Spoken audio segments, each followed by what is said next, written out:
আপনি নিজেকে খারাপ মা ভাবছেন? হ্যাঁ, সত্যি। মা হওয়ার পর কেমন জানি একটা সময় আসে, যখন নিজের কাছেই নিজেকে খুব খারাপ মানুষ বলে মনে হয়। যে বাচ্চাটা আপনার ২ চোখের মণি, আপনার কলিজার টুকরা, তাকেই আবার অনেক সময় সহ্য হয় না। রাগ হয়, বিরক্ত লাগে। আবার ওই রাগ দেখানোর পর রাতভর অপরাধ বোধে কান্নাও পায়। হয়তো এজন্যই আল্লাহ মায়েদের মনটা এত নরম করে বানিয়েছেন, যেন বাচ্চাকে কষ্ট দেওয়ার আগেই মা নিজেই হাজারবার কষ্ট পায়। বাবু, তুই যদি কোনোদিন বড় হয়ে বুঝতে পারিস, তাহলে মাকে একটু ক্ষমা করে দিস।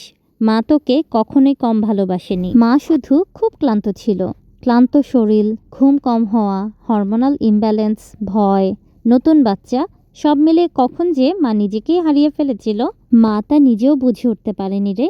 বিশ্বাস কর, তোকে বকা দিয়ে অথবা তোর সাথে চিৎকার করলে সবচেয়ে বেশি কষ্ট মায়েরই হয়। কারণ সময় আর পরিস্থিতি সবসময় এক থাকে না রে, কিন্তু মায়ের ভালোবাসা চিরদিনই একই থাকে।